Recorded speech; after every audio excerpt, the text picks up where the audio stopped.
Les éditorialistes européens sont en studio. Emmanuel Dutheil pour l'économie. Bonjour Emmanuel. Bonjour Dimitri. Et Vincent Hervouet pour l'international. Vincent, bonjour. Hello. Vous avez suivi hier le discours de Boris Johnson en clôture du Parti conservateur dans la ville de Manchester.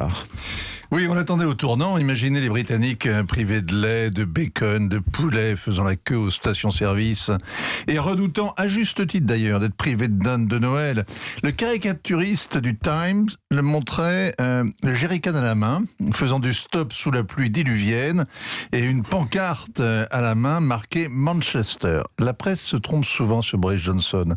Elle le sous-estime parce qu'elle connaît son cynisme et sa désinvolture. Et hier, elle s'est encore trompée. Hier, c'était le retour de Bojo. Les militants, les élus, les think tanks, 10 000 conservateurs lui ont réservé un triomphe. Il n'a pas fait de discours, mais un one-man show. Il galvanise, il euphorise, il en fait des tonnes, des blagues, beaucoup, tout le temps. L'écouter, c'est faire une cure d'antidépresseurs. Et surtout quand il se moque des Français. Oui, alors c'est son réflexe toujours très applaudi. Soit il y met des mots en franglais tout à fait ridicules, soit il raille ses interlocuteurs. N'est-ce pas une sublime ironie, a-t-il dit, que même dans la politique française, une figure du centre-droit propose un référendum sur l'Union européenne?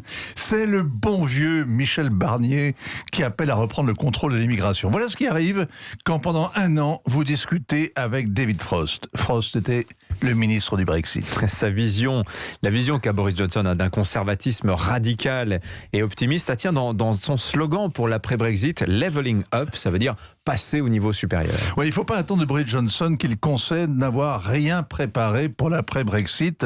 Il y a des pénuries, faute d'entrepôts, la paperasse qui décourage les routiers, les prix du gaz qui s'envolent, l'inflation aussi. Ce chaos lui plaît, on dirait que ça le dope. Il s'y vautre. À l'écouter, le succès de la vaccination, des footballeurs, Demar ou Raducanu, je ne connais pas vraiment bien celle-là, l'alliance avec les Australiens, les Américains dans l'Asie-Pacifique, tout ça c'est grâce au Brexit. Il dit que le génie britannique est de retour. La promesse du Brexit, c'est d'avoir une marge de manœuvre pour élever le niveau de vie, notamment le salaire minimum, restaurer les services publics et améliorer la qualité de vie dans les régions en déclin. On pourrait parler du royaume périphérique. Eh bien, pour l'instant, on voit rien de tout ça.